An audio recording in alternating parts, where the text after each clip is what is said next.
Good afternoon. My name is Tanis Williamson, and I will be your moderator for the Global Exchange virtual conversation on the role of Lebanese women entrepreneurs in rebuilding Lebanon. The Global Exchange was created by the World Federalist Movement to provide a platform for solution-focused discussions by notable practitioners and experts on major global challenges such as violent conflict, mass atrocity crimes, pandemics, and the worsening of human rights violations. Often, conversations like this focus on bringing awareness of global issues, but we want these conversations to be a little bit different. We want to focus on solutions.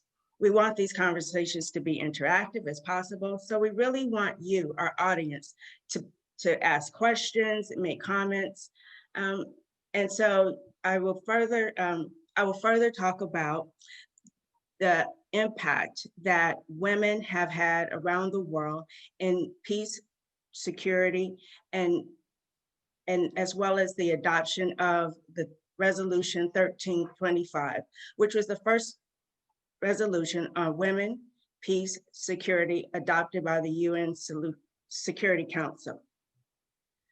Women in Lebanon are not only facing health and economic crisis, which has left more than 30,000 women unemployed, but on August the 4th, a chemical explosion left more than 150 women and girls displaced. This virtual conversation will explore what solutions are possible for the women of Lebanon who have been tasked with not only rebuilding companies, but also rebuilding their country. We will reserve 30 minutes for Q&A, and so we will ask you to type your questions in the comment box. So now I will introduce our guest speakers. First, I would like to introduce President Sahar Saber, the president of the Hague Institute of Global Justice, Yana Morad, who is the Gender Studies Research Specialist of the Arab Institute for Women. Also, we have with us Maria Halos, who is the owner of Maria Halos Design. I will ask each of them questions about what they've experienced in building their businesses, as well as what are some of the challenges that they have faced within Lebanon, as well as we will talk about some solutions that could be implemented as they look to rebuild their country. I will start with you, Maria, and will you tell us a little bit about your business and what were some of the challenges that you faced when just trying to establish your business in Lebanon? Okay, I'm an interior architect and a product designer. I had a gallery in Marul Khayel, actually was a neighborhood that is very close to the blast, and my gallery was 500 meters from the blast. And I used to host in the gallery my own designs, which is furniture, modern designs, and international artists, as well as Lebanese artists like ceramists, photographers, and painters. So until the 1st of August, unfortunately. So can you talk about a little bit about what it took for you? How long have you been in business? How long did it take you to establish your design studio? I'm sorry, I think Maria has froze. Oh, hurt. So I'll move on to Yana, because I think that Maria's computer froze. So Yana, according to the World Economic Forum Global Gender Gap Index of 2020, it ranks Lebanon as number 145 out of 153 countries in overall gender disparities. Is also ranked as number 139 out of 153 in economic participation and opportunities, and 149 out of 153 in political empowerment. Due to the gross inequality that women face in Lebanon, it is said that it would take 150 years to close this gap.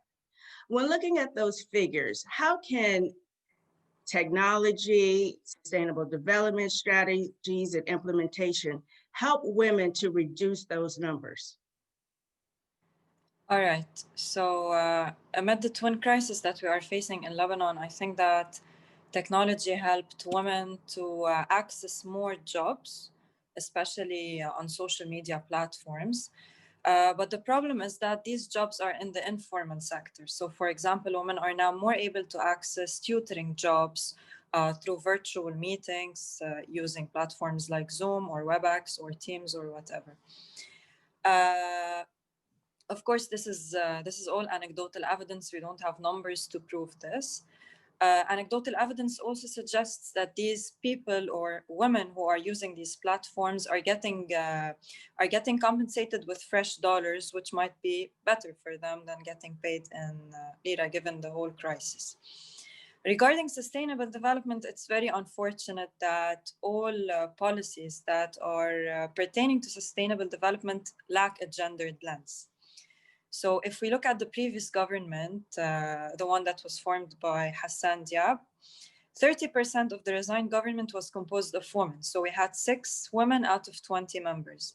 However, none of these women had a gender agenda or gender outlook or a feminist outlook.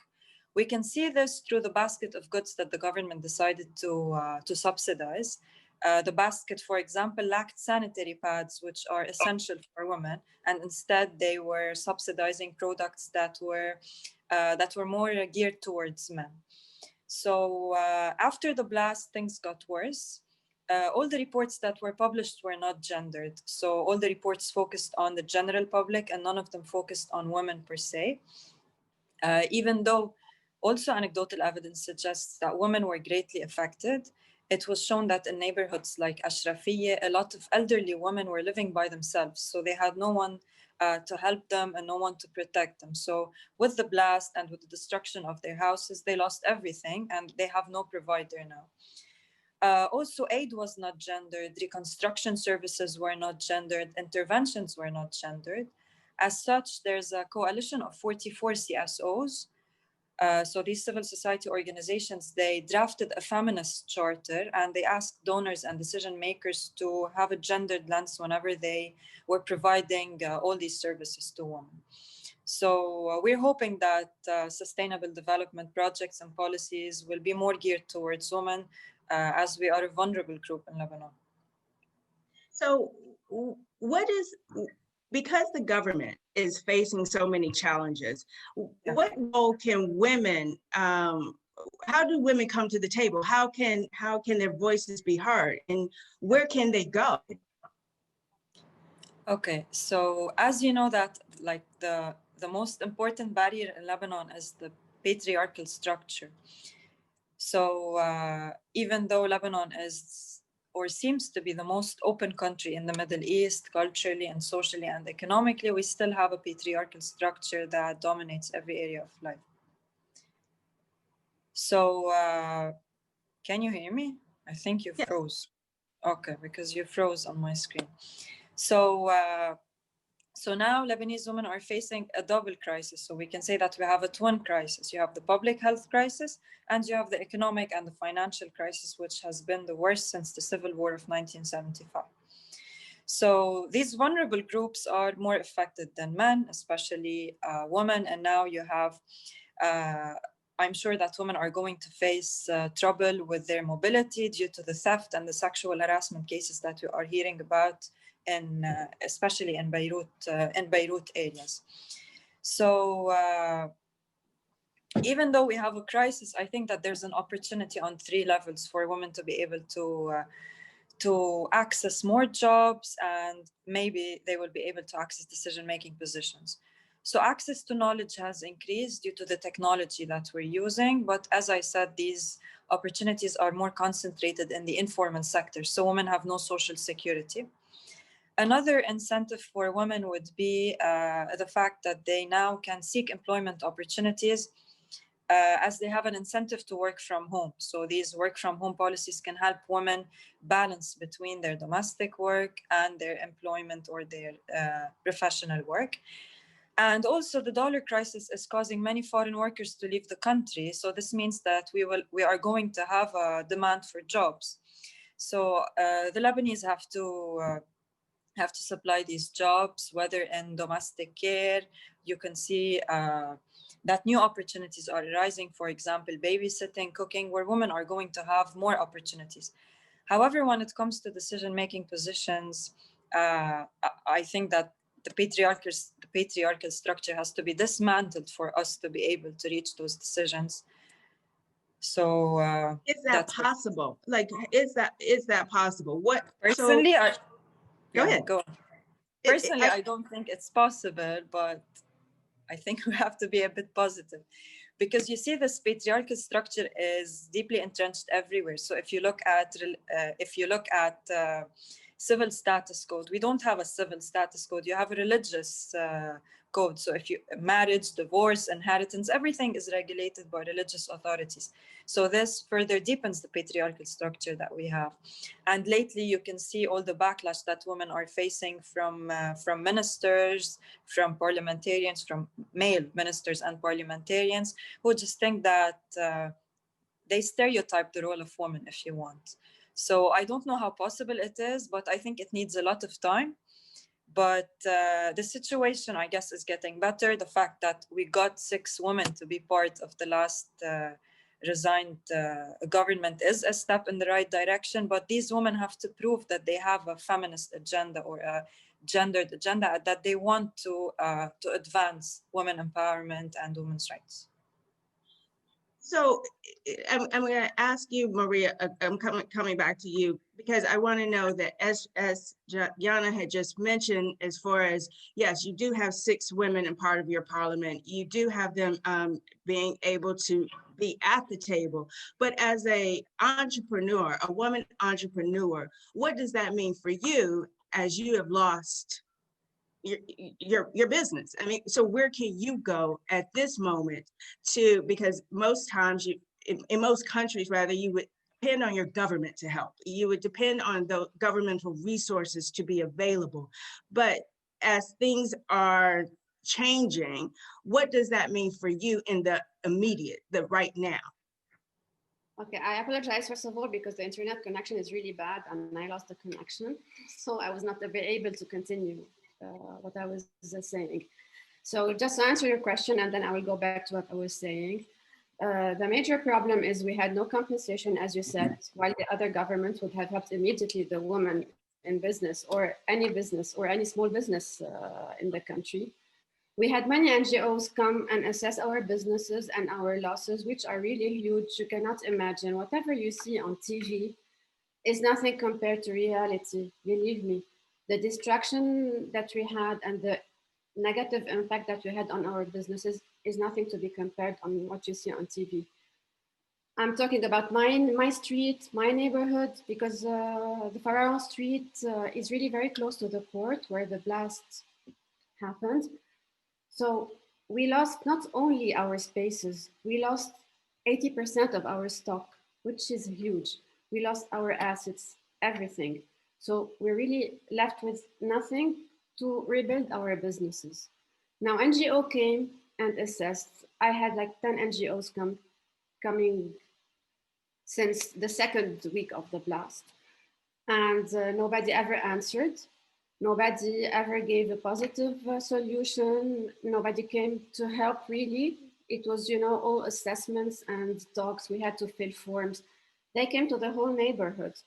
So what we decided to do is have personal initiative, and each one of my neighbors, knock on a different door.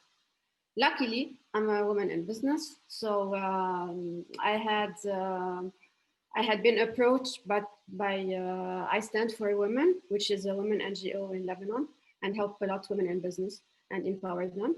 And sadly, the president lost her aunt during the blast, Mariam Brahim Shah. And to honor her, she created a fund to help women in business rebuild their business. But what does that mean?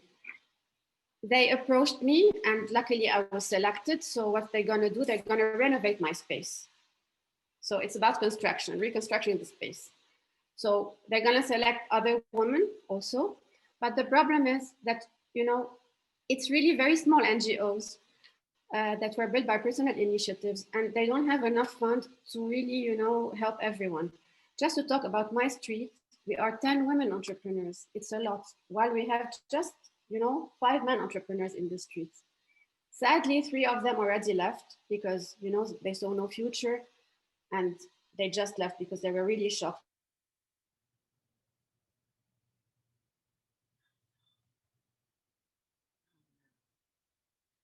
Well, again, she froze again. So President, Sorry. Oh, there you are. And again, the priority goes to the houses and not to the businesses right now. But the businesses are the economy of the country. If I have to talk just, for my business, I am dealing with 30 suppliers. And for 2 months now, they haven't had any jobs. And 30, suppliers that impact their family and so on. So we have really no help. And if we have, it's very little help. All the help again comes to the houses, which is comprehensive, but businesses also are a priority, and nobody's looking at us. And each time someone comes to assess, let's say my space, it's big space, it's 170 square meters. They tell me, oh, it's a big budget, so we cannot renovate the space. So the only NGO that was willing to help, and I had the answer 3 days ago, while I was really willing to give up because I said there's no way I can rebuild the business. I really lost everything and I have no funds to rebuild it, So they're gonna help me rebuild the space. But still, again, the same problem that I'm facing, many women entrepreneurs and other small businesses are facing. Who's gonna replace our stock? How are we going to remanufacture, let's say for myself, furniture? Everything has to be paid cash. We cannot withdraw our money from the banks. It's a very challenging moment, and we're desperate because we don't know anymore, on which door to knock, where to get funds, and we're all running for this because time is running. It's been 2 months, and that how long can a business sustain without working? There's no way and no help, and we really want to keep our employees. If we reopen, at least we can keep our employees. Maybe we can recruit new talents. I have a new concept for my gallery because I was there during the blast and it was really hard for me, and I was lucky that I survived because I hid it in the kitchen. Otherwise, I would have been dead right now. It was a miracle. It was 2 seconds before the blast. I heard very strange noises, and I felt something bad was happening, and I ran into the kitchen, and it saved my life. But what I saw, yes. Were you alone in your, was this in your studio when this happened, or were you in your home? I was in the gallery. I will tell you how it happened. It was a normal day, like every day. And, my son comes in every week to draw, play with me, and have some time with me. He was there that day. And I was supposed to leave at 5 because, because of the economical crisis, we no longer open longer because it's useless anyway. So he was there, and a client called me. She told me she needs, some presents, and I had to stay until 6. So my husband came at 4:30. He waited until 5. Then he told me, I cannot wait any longer. I told him, okay, fine, you can live with our son, and I'll take a cab and come home later when I'm finished. Luckily, again, my employee had to leave earlier that day, so he left. So you were alone.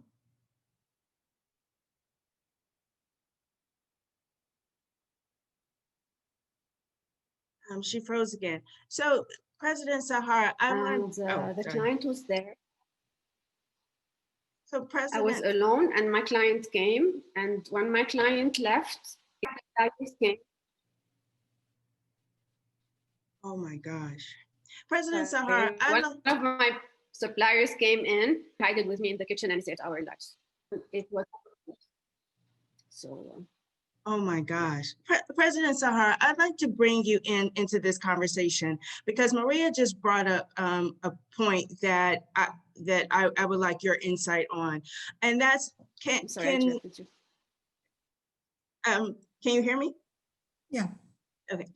So one of the things that I wanted to ask you about is, because the financial system or the banking system is failing tremendously in Lebanon, what can these women do? Can you give some examples of what women can do in situations like this? I mean, I know this is this is an unprecedented moment, not just in Lebanon, but around the world with regards to COVID and the economic crisis that the virus has caused. But in Lebanon, there's like an extra layer because of this blast and because of the corruption that's impeded in the government. So because these women don't have a banking system in place, or not just for women in the country, but anyone who is trying to have just to get money out of their banks, like what are some other options that they have to be able just to live? Yeah. First of all, thank you so much for having me and welcome I welcome you, and it's really a pleasure to meet with those wonderful ladies and to hear about them. I want to emphasize on the point you mentioned, just to bring some hope to all these ladies and women in Lebanon, that it's not only Lebanon that's facing challenges these days. First of all, there are almost like 1 billion of people living in a war or unsettled countries. So the number is really high in terms of unsettled countries. And due to the COVID and the impact of the COVID-19, now most of the countries around the world, the economic and social life, and it's all impacted. So it's not only Lebanon. I understand that Lebanon has special circumstances that happened last August, and the government and all of these issues. But let's all think that it's around all of the world. There are really challenges with people, men, women, entrepreneur all over the world. So it's not only even women, it's everyone, even men and who's running business now, they face challenges same like us. So I just want to mention that in order just to give some hopes for those wonderful, brave ladies like what Maria is doing now. Finance is not a problem. Fund is not a problem. Just think that this is not a problem. I mean, huge fortune companies around the world, they started even sometimes without fund, without having even maybe $10 or $20 in their pocket. So think that fund is not a problem and finance is not a problem. You should change the way of running your business, the way of structuring your strategy for your business. And I'm so glad to hear the story of Maria today, because it's wonderful, a story in terms of teaching the women in Lebanon how they could move forward in changing their way of running their business in such circumstances in Lebanon, where financial institutions are there is a huge lack on these institutions. But first of all, I understand the feeling of Maria. I mean, everyone who had business in their life, who run business, or most of the entrepreneurs, they face challenges in terms of financial or funding or other challenges that we usually face in our life. So I understand her feelings, but also I really want to take this story that we can, we can look at it and see what women in Lebanon can do now. I feel that women in Lebanon now has a great opportunity, golden opportunity in building sustainable and strong economy for themselves, for their community and for their country and for the international community as well. There is a golden opportunity. There are so many things required in Lebanon right now. There are products, goods, business, services, all of that required to be rebuilt. Imagine how, if you contribute in this rebuilding, it's a huge and golden opportunity that I really urge each woman, each entrepreneur in Lebanon to think of it, to think how I can take this opportunity and turn it to a successful story and business and long vision and term development and long-term development in my country in order to contribute to peace and policies and sustainable future. So fund could be possible. You might not be able to go to the bank today and ask them for 1 million to rebuild your business. The bank will not give you 1 billion. Maybe they will not give you even in a good situation countries. Maybe if you are in US or in Netherlands or in Europe or anywhere, maybe if you go to the bank, the bank will not give you the 1 million. So it's not only in Lebanon, but Lebanon today has special circumstances due to the lack of fund and finance. I understand that. But you need to find other ways of getting fund, other ways of having finance. Get the community involved in your business. Get the young generation. You have a successful story of building a great business, like what Maria did in her business. She had and has still successful business. She can take this story to the young generation, to everyone, to contribute, to participate, build your business with your community. This is a great opportunity for you to bring people involved with you. If everyone, or if each of those entrepreneurs, young entrepreneurs, young women and young men contribute with you or participate with you or share with you $100 or $50 and bring all this money and reestablish your business, don't depend on the government. I understand that government should provide the platform, the fund, the tax, the legalizations, policies, regulations, everything. But if the government, like Lebanon government now, is extremely busy with their troubles and issues and problems, then deal with your problem with your community. Talk to the community and bring them involved to your involve them to your business. There are many ways of getting fund if the fund and finance is the problem. It's just changing the way and attitude of building your business. This is what I can say in this situation. And it's interesting that you bring up looking at alternative ways to finance, because that was going to be my next question to you, Yana, because young people at this time having, like President Har said, this is an incredible time. This is a time for not just, as you were saying, not just in Lebanon, but literally around the world. This is a time for young people to say, well, this is what I want the world to look like. I think that COVID has made everyone take a moment to stop and reevaluate their situations and what can we do to make things better. And so, Yana, my question to you is, in the research that you have done, looking at women's participation in the labor workforce, what are some of the biggest opportunities that you see on the campus of your institution that is motivating young women and men to rebuild, to rebuild their country in a way that works for them? Because there's so many times, and even just here in the United States, like our country has been built on a framework that worked over 200 years ago. But now we're seeing that framework is not working. And so therefore we're constantly having discussions as to what are some new ways that will make America, make the world better for them in a way that will work for them. So can you just talk about a little bit of some opportunities that you see, some conversations that are being had on campus to make young people to start thinking about what they want their country to look like and how they plan to get engaged? So honestly, in Lebanon, what I notice is the concept of learned helplessness all over the place.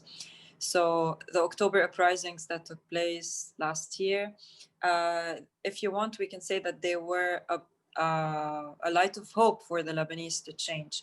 However, with the whole coronavirus pandemic and everything that happened in Lebanon, to the economic crisis, I can see that a lot of young males and females are just hopeless. And we can see this through the great number of youth who immigrated and who are still leaving the country. If you want to talk about opportunities, I think that the opportunity that we have now, if we want to stay in Lebanon, regarding employment, of course, is to try to fill the gap that is created by the flight of foreign labor. So we have a lot of foreign workers in Lebanon, and due to the dollar crisis, a lot of them are leaving. And I think it's a chance for the Lebanese to step up and replace these foreign workers. It's a big opportunity for women as well, especially when it comes to domestic work. But I don't know how willing the Lebanese are to take on these jobs. So, yeah.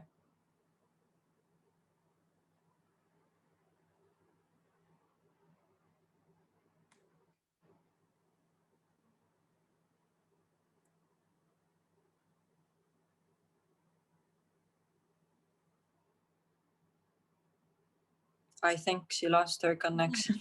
I think we lost the host now. Yeah. Interesting. Maybe we just wait. Yeah.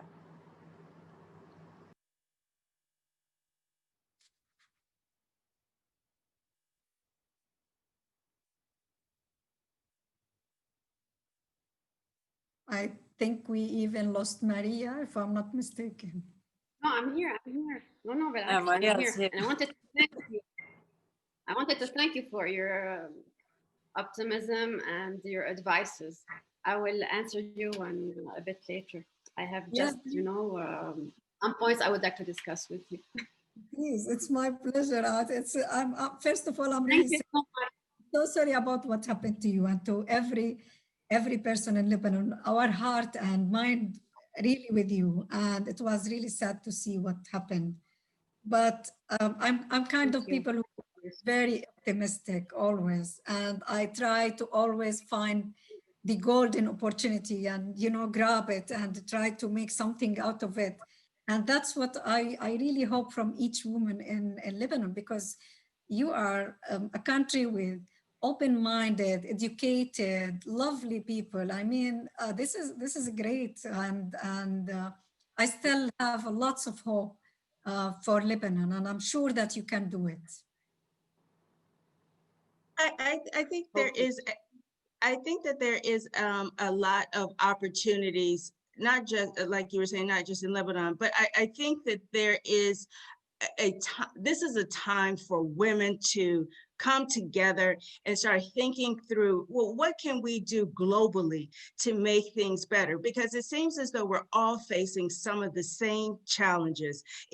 Even here, again, in the States, even in the Netherlands, there has been constant conversations about the economic crisis that women are facing and the challenges that they are facing in trying to start their own businesses, to get back on their feet, just to even find employment in companies. This is a time, I think, that everyone again needs to have a reflection moment. Have a moment when we're thinking through, okay, well, how can we make things better, but also make things better in a sustainable way? Because again, we are seeing a lot of things with climate change that around the world that is impeding on a lot of the work that women are trying to do. And so I just am curious to know, how can we again use technology? And what I want to focus on when I keep talking about technology is, because you do have things like Bitcoins, you do have this cryptocurrency. What role can what role can that play? How can, if the banks are not available, how can we use an alternative way of currency? And is that even possible? And I'll ask that question to you, President Sahar. Yeah, again, there are many other ways of doing business and getting funds and getting different strategies. let me just go back to one point that Lina made with regards to the foreigners or immigrants or refugees who are in Lebanon. I still look to that as a great also assets for Lebanon and for women and for entrepreneurs in Lebanon. Let's all remember that in the States, immigrant did great economy. You know, they participated in everything, and they were a great assets for the States. This could be also in Lebanon. Look at the immigrant and the refugees who are coming to Lebanon, not as another difficulties or challenges or problem. Look at it as an asset. Use these people, use their skills. They have talented skills. They have something that you don't have. Sometimes you can utilize them in best ways as other countries. I always read about refugees and immigrants who go to Lebanon and the problem they cause. And no, please change this attitude. I really want that to be changed in Lebanon, and look at them as an asset. They are themselves funds for you. They are finance for you. They are a great thing to use for your economy, for your business, for your entrepreneur future. So this is one of the things that I want to also bring to the table. And technology. The Fortune companies now, as we see, are all in technology business. The good thing with the technology services and business is that it's really easy to start, sometimes with no big fund, with no big investments.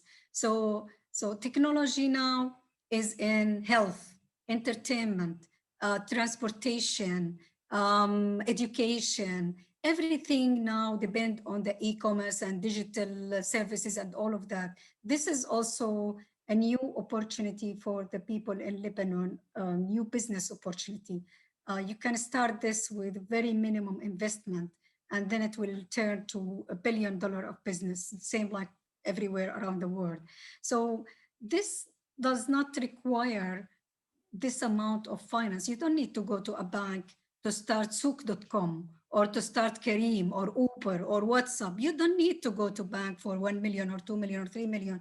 You can start this business and itself will build its finance and fund, and then they will come to you and ask you for participate or share or being a part of this business if you started successfully with long vision, with long-term vision, not a short-term vision. You need always to think of long-term vision in order to succeed. Bitcoin and all other kind of funds, now it's available for everyone around the world. You can read about it, you can understand it, you can get more knowledge of it, and you can still start with it. Even if your country, many countries, they still don't have the regulations and policies for example, these kind of new funding and finance and investments like the Bitcoins and the other ways of funding. But people themselves, individuals, they started without even the support of the government. But then after that, governments found that there is a huge amount of people who started in this way of funding, then they have to make the regulation for that. So they enforce the governments to start and build and restructure the regulations. So start in Lebanon, start with anything, because if you start, then the government will for sure by force make the regulation, because then it's part of their economy. And in fact, I'm talking with government in Lebanon in many occasions, and from what I see, that they are working on many regulations to be developed soon, even by end of this year, hopefully. So there are many ways that the government is thinking that to empower and to make a new regulations, for example, the tenders and public procurement, which is perfect for women who always, like, I hear that many women say that we don't have opportunity in getting in good business or having good projects. So here is it now. It's the public procurement regulation, which will allow for everyone equally to participate in any project or in any business or service or investment. So work on it and try to get as much as you can from the opportunities, not only in Lebanon, but also around you in the region or in international community. There are many things that's required for Lebanon, and there are many ways where you can start good business with not much investment. Well, let me ask you about the informal economies in the Middle East, and what do you say for those people who work at the market, who or what are some of the things that they may not have the access to some of the resources that maybe Maria may have had an opportunity to go to if things were in a normal world. So what would you say to those women who are in an informal situation and rebuilding or thinking about new ways to re-innovate something that they once had, but now is not really available anymore? Informal business is really a challenge for any country's economy, because it will never provide sustainability and strengthen the government, the country economy. This is informal. It's big amount. I can see that because for example, in the poor and unsettled countries, the informal business is really more than 50% or 57% even of the total business in the country, which is a huge number. In Lebanon, it might be between 27 and 28 and 30% informal business, which again, it weakens the economy. It's not the way how you want to strengthen your economy in the country. It's not the way how you contribute to your community and to the peace and to the justice in the country. It's not the way how we need to think as people in our country. If I really want my country to be in a peace, to be sustained, to be in a good economic and to be prosperous, then I need to have formal business in order to contribute. Otherwise, it will not be good for me, and it will not be good for the country. And I can see that I don't want, I think that entrepreneurs, either women or men, who don't go for formal business, it's not because of the regulation of the country. It's not because of the challenges in the country. It's not because of the obstacles. It's because that he or she really don't have long vision or a future thinking in their business. They don't want to go to register their business. They don't want to spend money. They don't want to do effort. They don't want to prepare or draw their business in the right way. And then many of them, they said, it's because of the regulation. It's because of the country. No, think right, change your attitude. If you cook at home and you send the food or whatever you do to your neighbor and they like it and they pay for you, if you have formal business, in the future you might have a trucks or a chain of restaurants. But this is not the attitude of thinking. It should be changed. It's from yourself, it's from ourselves, how we want our business to be. Do I just want to keep cooking for my neighbor or my friend, or I really think to have chain of restaurants, I really need to go out of Lebanon and my business to be even abroad? Do I need to keep this business as a heritage for my family? And this is kind of attitude that women and men needs to change in order to change the formal and informal business in the country situation. So I really urge every entrepreneur to love their business, to have passion for their business, and to think how I want this to sustain, to help my community, my family, my community, my country, and even abroad. If you start thinking like this, believe me, you will have sustained economic, and you will have strong future in your life and your country. That's what I have to everyone who run informal business.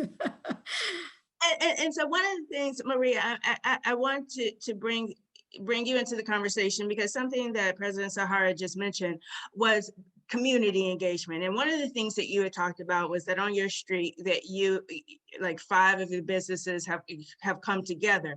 But so how can your collective do exactly what she was saying, help to change the mindset? Because right now you have an opportunity. Everyone is working kind of like at ground zero. And so as a collective, what are some of the things that you see right now that could help change the mindset to do what she just mentioned, as far as thinking about sustainability in your business and thinking about how you can leave something behind for your children in a formal way? Definitely. I would like to share with you something that this horrific experience that I lived, because I was lucky and I survived, and it was really a miracle. And the second day I wanted to leave the country. I said, I cannot stay here. It's so unsafe. I can't believe what is happening. But then when I went back to the gallery and saw what I worked for all my life was completely shredded in pieces. And while collecting the pieces, I said, I have to do something.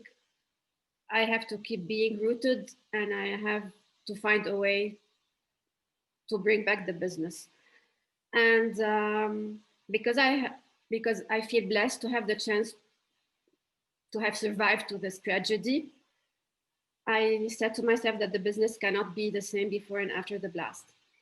So I was blessed again to have an NGO helping me rebuild the walls of my gallery, the structure of the gallery. And this idea came in my mind since I had other galleries in the neighborhoods and in my neighborhood and other designers. I said I would share my space because it's going to be the first one to be renovated in the neighborhood. So it's going to give hope to the street and the neighborhood. So I was willing, and you're the first to know now, I was willing to share my space with them, to host young designers that have no more studio where they can meet their clients, because my space is big and it's on 2 floors. So the place will welcome their works, because I cannot find a new production to display in the gallery. I can find a very small production of mine to be displayed in the gallery. Their designs are gonna fill the gallery. So this is my point of start. And instead of being competitors, they're gonna be partners. Voila. So I really changed my business model and turned it into a positive, because there was so much negative energy and negativism all around and destruction. I said, this was the most beautiful gallery in the neighborhood. This is my client's feedback, not mine. So I said, beauty has to come out of here again. So I have been contacted by Beirut makers. It's a wonderful initiative that do 3D printing in a very high-end finishing. And we're gonna have an event in the gallery. We're gonna have a talk, and we're gonna launch Hope from the gallery street. They're gonna design a lighting that is going to be hung in our street, and it's going to be the first light to lit the whole neighborhood. So this was my initiative to answer President Sahar, how we can deal, with the blast in community. Because unfortunately, my design community cannot help me because they lost their studios, their showrooms, everything. It's the whole city that have been blown. And so this is my initiative. It needs a small funding.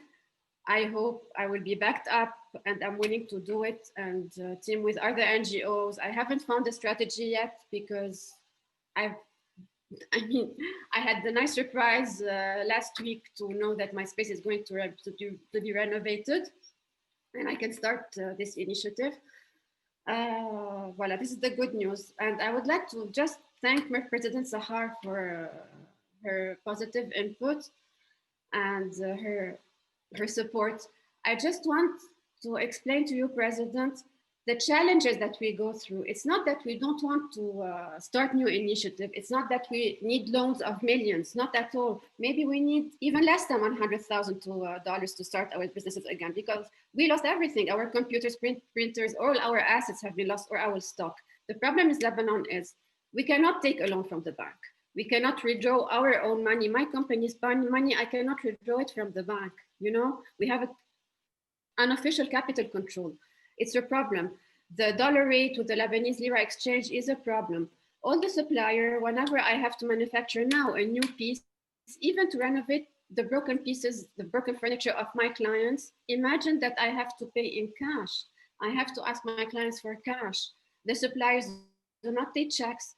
They don't accept any, you know, money transfer. They want fresh money because they have no access again to their accounts. So this is our challenge, you know. And even if I wanted to start an online business, I thought of it. Great, I would sell my products. The money will come in the bank, right? I can't withdraw it. So how can I manufacture a new product? You understand? This is our challenge. It's not, I mean, we cannot have a loan and we cannot withdraw our own money from the bank. All we're allowed to withdraw is $1,000 per month at the rate of 3,950 versus the black market, the dollar is at 8,500 today. So basically we are withdrawing $1,000 for the real value of $500. How can you sustain like that? Unless we have, you know, projects outside of the country. We're all fighting to have projects outside the country, but you know that it's very difficult to travel now because of COVID. Again, you need some cash money to travel because we cannot use our credit cards. These are the real challenges that we are facing. You understand? It's not about funding, having $1 million, not at all. Believe me, who wants to start, I agree with you. I'm a self-made woman. I started with a very small capital in my business and it grew and it's successful. Thank God, alhamdulillah. I'm very happy. So you're talking to the right person. I really know that we can start with a very little. I do believe in that, really. But to sustain the business, it's very difficult in our situation. We have faced many crises. We survived them in our business.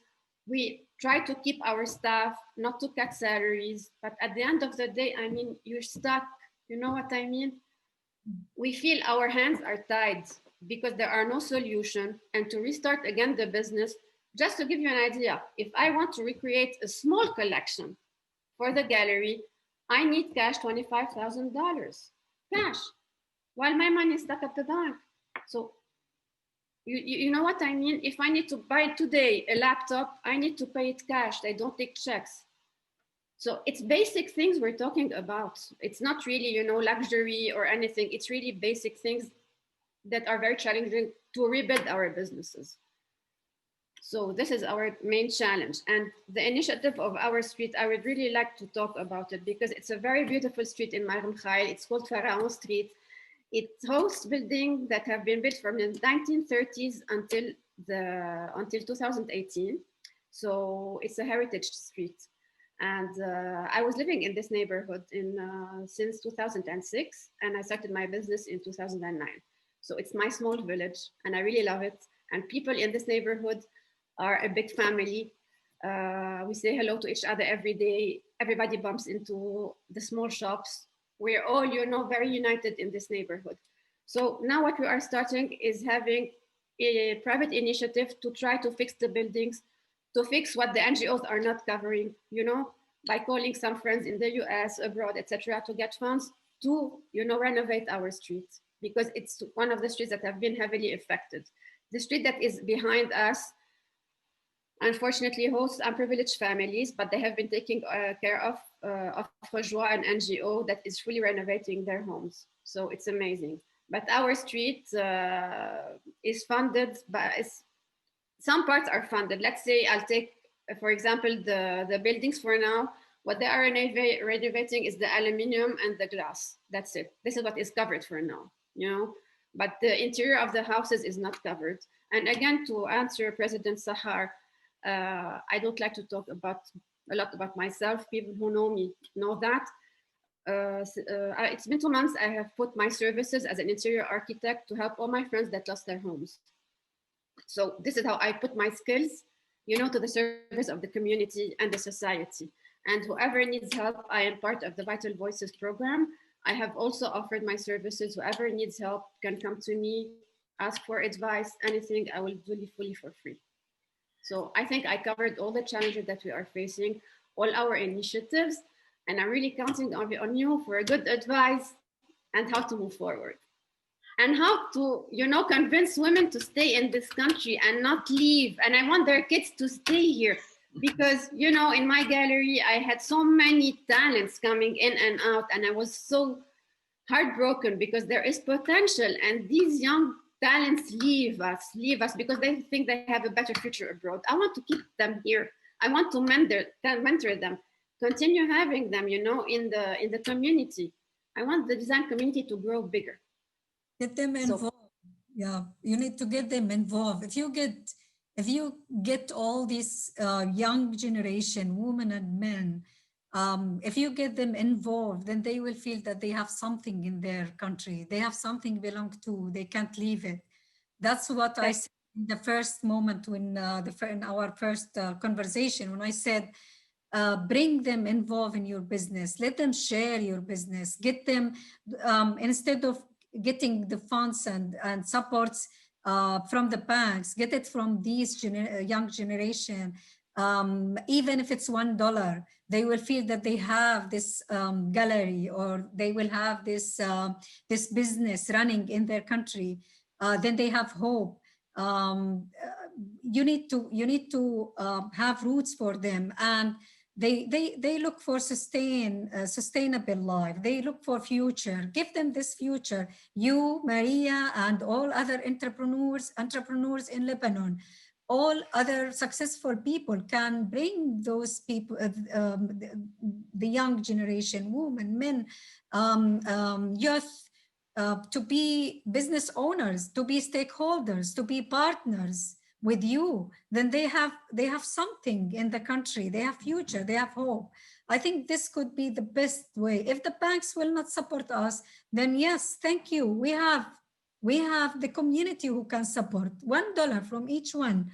Just let them feel that they are with you. They are sharing every single business in this country. If I am in Lebanon, if I put $10 with you and $10 with other entrepreneur and other $10 there and $10 here, then I have investment. I have something. Then I will never leave because I'm partnering with you.